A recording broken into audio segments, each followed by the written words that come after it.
The bell above the door jingled its usual soft welcome as Lily stepped into her favorite coffee shop tucked between an old bookstore and a flower stall. It wasn't just the coffee she came for, it was James, the owner, who stood behind the counter with his sleeves rolled up, warm eyes, and that gentle, quiet smile that made her heart beat just a little too fast. Lily, a soft-spoken writer in her late 20s, had made this place part of her daily routine over the past year. She'd order her drink, settle by the window, and type away on her laptop, all the while sneaking glances at James as he moved around the cafe, talking to customers with a kindness that seemed rare and effortless. But she kept her feelings tightly sealed, like a letter never sent. She'd been hurt before, deeply, and even the smallest hint of vulnerability felt like stepping barefoot into a storm. So instead, she offered a polite smile, a nod, and always the same order: medium caramel hazelnut, 2 sugars, no cream. James, for his part, noticed her. From the very first day. There was something about her, a quiet grace in the way she wrote, the way her eyes lit up when she read something beautiful. He always made sure her cup was just right.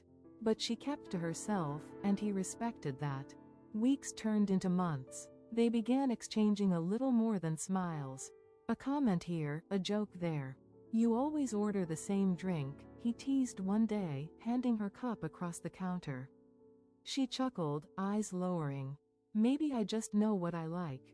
"Well," he said with a smile, "if you ever feel like changing it up, I make a mean cinnamon latte." "I'll think about it," she replied, biting her lip. Smiling in spite of herself. One rainy Thursday, the shop was nearly empty. Lily, drenched despite her umbrella, came in late. Her laptop had crashed that morning. Her publisher had just pushed her deadline up. She felt exhausted and small. James handed her the coffee, no questions asked, 2 sugars, no cream, and said, "Rough day?"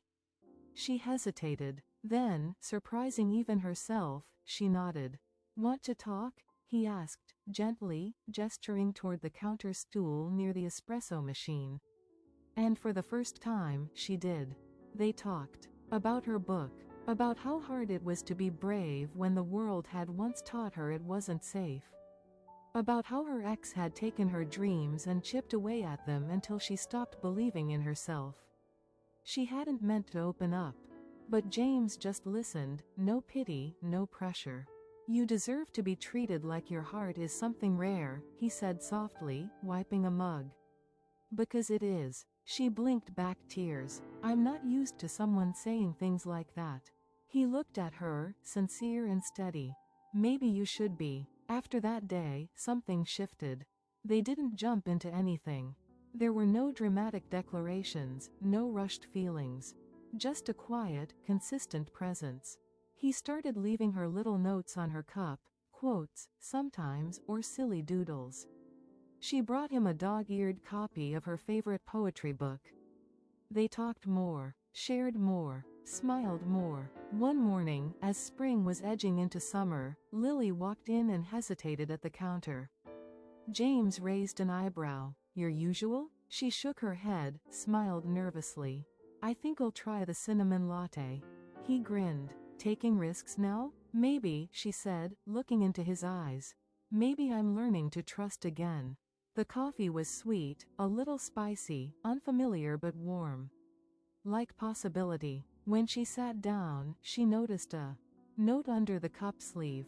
It read, "You're my favorite part of the day." She looked up. He was watching her, hopeful. And this time, she didn't hide her smile. Not anymore. This day she waited for him till closing hours, pretending to be occupied while typing on her laptop. He approached her and offered to see her off since it's closing hours already. While they walked in the street paths with the light shining dimly, the air between them was tensed. You could feel the heat. At that moment James turned to her and slowly pushed her hair back.